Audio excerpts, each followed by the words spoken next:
to send messages to your future you with a smartwatch. The thing is, what is the one device you have with you all the time?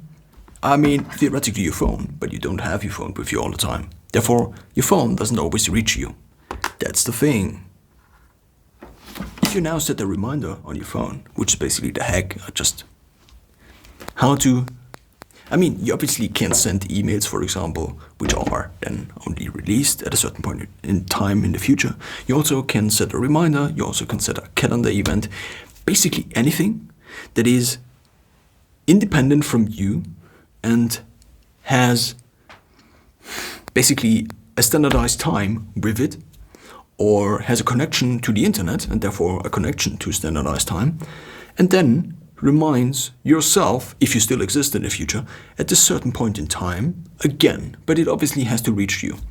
If someone calls you, for example, if you ask a friend, for example, you could ask a friend for waking you up in the morning, then obviously you have a huge dependency, which is the friend, because people are not as reliant as Google Calendar, for example, because these systems are just much more stable. And the friend obviously could go out for a drink and then, oh yeah, I forgot. The other component is that there actually has to be a connection established between the other person, then maybe something like two intermediaries like two phones, and then you also have to have the phone again on you. And the problem is that just doesn't work. There is kind of no way where you can actually put a phone where it kind of is with you all the time. Obviously the pocket, but what happens if you sleep, for example? You don't have the phone with you. Some people do have, but what happens if you then get up and you go somewhere else, or there's a fire and you run out of the house and then you don't have a phone with you? The thing about phones is just they don't fit anywhere on our body, therefore they are not with us all the time. And since Neuralink still didn't implement a huge series of computers into our brains or connect the brain actually to the external Neuralink computer, we have to figure out another solution for actually messaging us in the future. And this, I mean, I already said it, it's pretty obvious, it's a smartwatch. Obviously, you also have to charge a smartwatch, but for example, let's take this watch, the Casio, just in terms of, there are also smartwatches, for example, you don't have to charge because they rely on your heat energy you release by doing something, and also maybe from solar or by solar energy. This Casio is something I have on me pretty much 99.5%, maybe 98% of the time on me. And whenever I have a smartwatch, because in the past few weeks I didn't have one, but from then on till when I started getting a smartwatch, or when I got my first one, apart from charging, this thing is also with me all the time. Obviously, it's not with me all the time, but the with me time is just much higher than a phone is or a notebook is. So if you compare the with me times of a notebook, then, well, the notebook is with you sometime. If you then take your phone, it's even better. And if you then take your watch, which is basically a computer, which is now finally with you, and it doesn't hugely disturb your life or whatever you're doing in your life, because it's just a watch and it's just there. But what it can do is at any given point in time, I mean, I probably sound ridiculous by saying this, but this is something that's huge. You can just say, for example, theoretically, I mean, obviously this depends on very many variables, but at least, for example, in 2 months or even in 6 months, if you still are using the same calendar app, if you are still using maybe the same phone, and also if you switched phones due to all these systems now being cloud-based, the chances that the actual reminder you set for yourself for the Christmas next year, for example, that it will reach you, the chances are pretty high. But if you now have a watch connected, obviously that's another dependency because the watch has to sync with the phone. But if the watch, for example, has LTE now, then this problem just goes away. It doesn't go away entirely, but the thing is obviously about the rate of wear time, about the wear time itself, and the wear time, so the actual time you live divided by the wear time, or the wear time divided by the time you live. So that's basically how well the device is able to reach you. And if you now set a reminder for yourself, like for the next Christmas in the next year, to be nice to your nephew, because you usually don't remember that you should actually be nice, or it can be anything. It can be anything that can be put.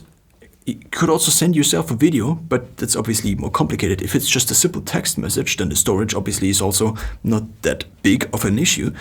So therefore, if you still have the same watch, and also if you don't have the same watch, but if you at least have the same watch from the same company, or also if you switch the company and instead of using a Galaxy Watch, you switch to Apple, chances are you still are using Google Calendar. And if you set the reminder within Google Calendar, then this kind of still works.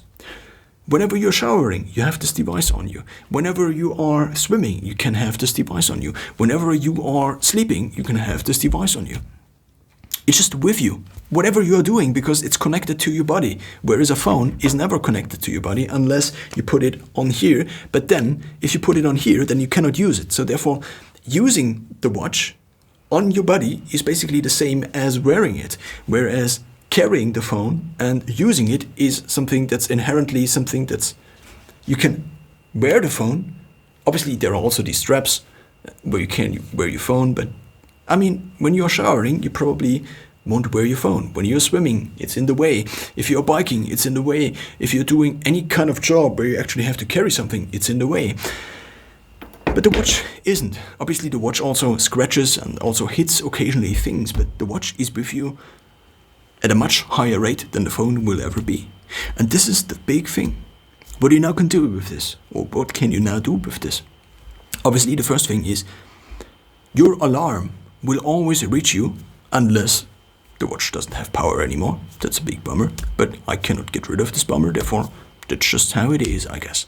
So, for example, if you are in a hostel, then you don't have to have your phone with you and be like, oh yeah, I just put out the alarm and let's see that not everybody in the room woke up using my alarm. But the watch, you don't have to. Apart from the charging problem, you don't have to don't have to set up your watch because it's on you already. It's basically something that's connected right to your body. And since vibration, you don't even have to hear it. You just feel it because it's connected to you. But it's not intrusive because you can take it off at any point in time. It's not like you implemented a chip into your hand and this chip is like pulsing or blinking, or it reaches you because you have feelings, you feel. You have sensation throughout your body, and therefore what you can do is you just feel when this thing is vibrating. And it's enough to wake you up because it's something that's kind of unusual. Whereas a red light, for example, 2 meters away from you is something that's not enough to basically wake you. But this is about so many more things. If you know you are in a certain place at a certain time, then I mean, it's basically the only dependency is the time. And you can basically send everything. You can send an email that's like 2 pages. Obviously, there are also text constraints, but you theoretically could go through all of these things. If you want to remind yourself that the world is not your enemy, for example, every single morning, and you actually try to be more grateful because it's something that's also useful in terms of not the psychology, also the psychology, but also how just the brain chemistry works and how just the different hormones and neurotransmitters interact with each other. And therefore how you on a daily basis actually think. But you just can't use a watch to remind yourself of everything you want to be reminded of. It's your personal assistant that is with you 24/7 apart from charging.